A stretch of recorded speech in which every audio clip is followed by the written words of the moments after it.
This unit kind of pulled it all together for me.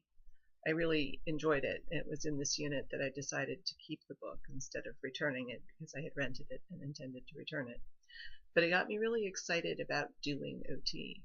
It helped make it feel more real and less theoretical because I could imagine using the techniques it talked about. There's so much information about how to think, what questions to ask, what frameworks to use, what things to consider, that I think I'll go back to this book a lot, these chapters. I think I've said before that I'm grateful for my age and my experience. The discussions about self-awareness and clinical reasoning reminded me of how much of this stuff I've already learned just by living and working with people. The use of self, especially, is something that I think I've developed a lot already. I'm a good listener, I think. I'm good especially at active listening and clarification. Collaborating, empathizing, and encouraging come very naturally to me, and I do them all the time already in my regular life, and I think they'll be automatic for me in OT. Advocating, instructing, and problem solving will take a little more deliberation. In my personal life, I've struggled to find the balance of helping and supporting and empowering versus enabling and pushing and imposing my opinions or ideas. It'll be a different balance in OT, I'm sure, but I think it will still be a challenging one for me. There were a couple of times in my field placement where I really had to bite my lip to keep from telling a client what to do, not about an exercise, but about their lives. And the only thing that I'm sure stopped me was my status as a student who was there to observe rather than to intervene. Hopefully, I'll be able to work with an OT who will be helpful in those areas, and I'm sure that future classes in fieldwork will help clarify it.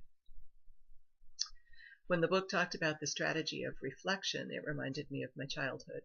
When I was in elementary school or so, my best friend's father decided he was going to learn to be a better listener, and he started using reflective listening.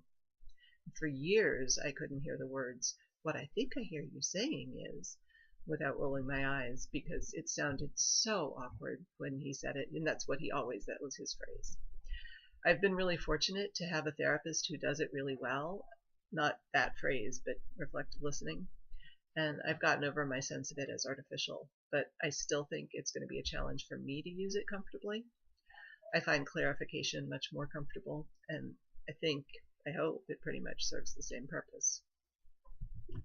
The chapter about roles and responsibilities helped me think about my boundaries and my limits. I'm not really used to having a direct supervisor who is more expert than I am in my job. My last quite a few jobs have been administrative, and I haven't had somebody really telling me how to do things. And I haven't worked in an environment where just figuring it out as I go is not the best strategy. I taught preschool years ago, but I had babysat and worked in daycare for so many years before that it was kind of second nature to me. But as an OT, I'm not going to be able to work just based on instinct or experience, and I can't really use trial and error on real people, at least not intentionally. So I'll really need a supervisor who's a mentor and a role model. And while I like that idea in theory, I think in practice it's going to be hard for me just because I'm not used to being in that position. I also enjoyed reading about the emerging areas of practice. I was able to see some of that in my field placement. The driver's assessment especially was really, really cool. And it was neat to see the profession of OT as changing and alive, and to wonder where it might go. As I said in my discussion question this week, I am prone to cynicism. I'm really worried about what insurance will continue to do to OT. I can't see anything good happening there, at least not in my lifetime. But I hope that there will be some things like driving assessments that are so obviously functional and necessary that they'll be incorporated, and that we'll keep on thinking of ways to keep the practice of OT true to the philosophy.